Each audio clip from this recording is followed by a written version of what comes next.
In the past few years, we've seen a plethora of classic games get re-released on modern consoles via new collections. Whether this is due to the death of services such as Nintendo's Virtual Console on the Wii, the success of mini consoles such as the NES Classic, or companies getting more creative with reselling old titles, such as the Mega Man Legacy Collections and X Legacy Collections from Capcom, I'm not sure.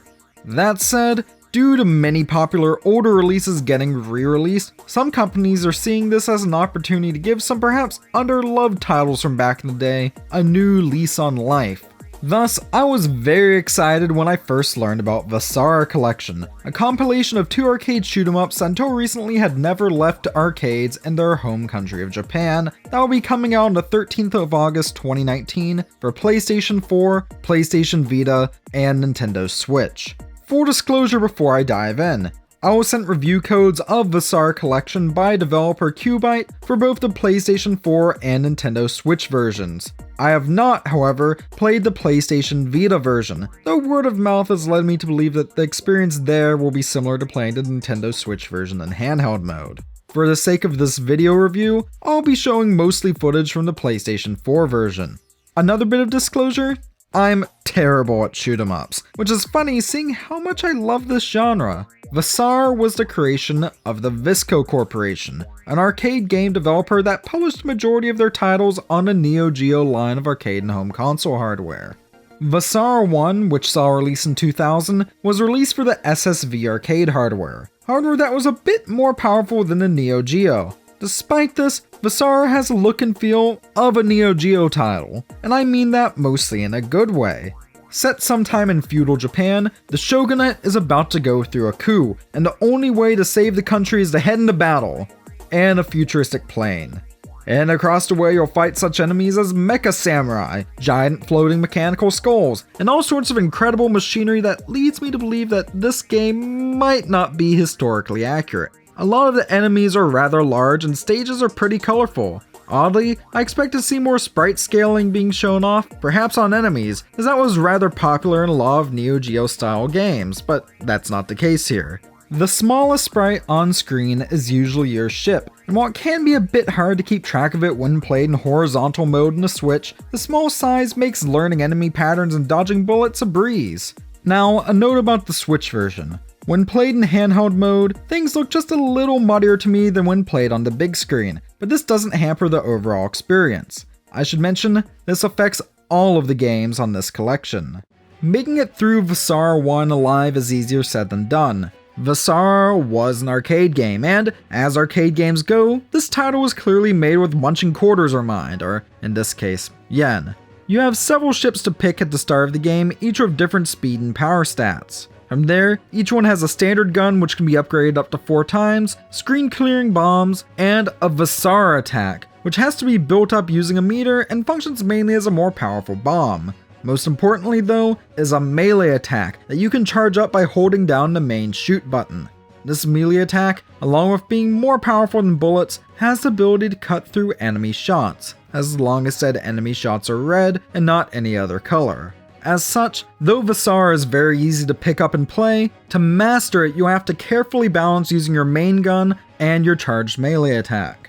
Luckily, this is still a modern console port of an arcade game, so whether you make it through or not depends on how many continues you're willing to use. The ports of Vasara and Vasara 2 here come with a slew of options for tailoring the game to your liking, ranging from difficulty selection to enabling a free play mode with unlimited continues to various picture filters. There's even the option to play the game in a vertical orientation.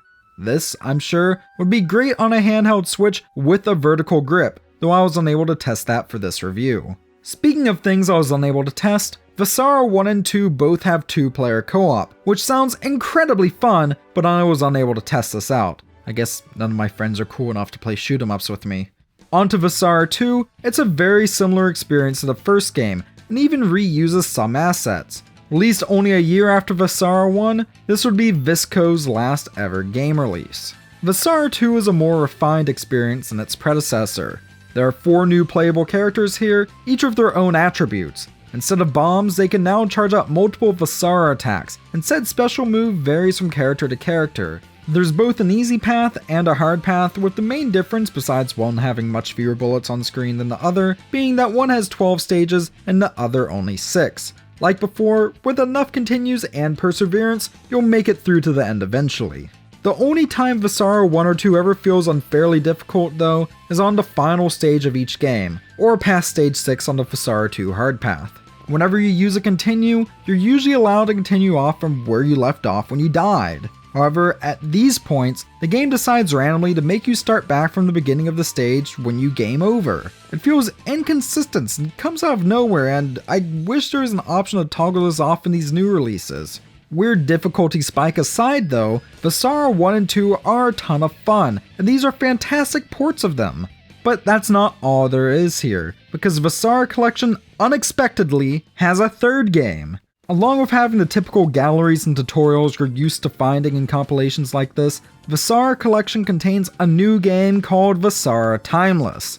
In this new game, you choose from one of 7 characters with more unlockable and go through remixed versions of the original games, now presented with new 3D graphics in widescreen with up to 3 friends joining you in couch co-op. Again, unfortunately, I wasn't able to actually try this out with friends. Vasara Timeless is honestly incredible. It still feels like a retro shoot-em-up, but the updated graphics and addition of mechanics such as a dodge maneuver make it feel almost like something I'd find on the Dreamcast instead of the Neo Geo. And that, again, is a good thing. Vasara Timeless is also technically harder than the other games, as continues are very limited, but this doesn't bother me as much as with Vasara 1 and 2 as its continue system is consistent. From beginning to end, without deaths, I'd imagine each of the Vasara games could be beaten in 20 to 30 minutes. However, mastering them and getting to a point where that is possible will take quite some time. Besides, like with any great arcade games, the true fun with these titles will come with playing them over and over again to get the highest score possible. I'm sure a high score competition will be especially fun once the online leaderboards launch. I feel like I've only scratched the surface here. I'm really looking forward to continuing to play Vasara Collection, especially with friends.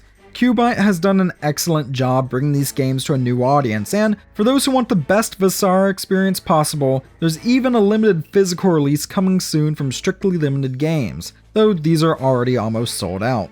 At $10 USD on both PSN and the Nintendo Switch eShop at launch, Vasara Collection is not one to be missed. If you pre-purchase the game on the Switch right now, it's actually only $5, making it especially worth your time. Of the 2 versions, I would personally recommend the Switch version more, mainly just due to the portability factor. Both versions are fine though. No matter which way you play Vasara Collection, whether you be a die-hard shoot-em-up fan or just an arcade game lover, you're in for a real treat.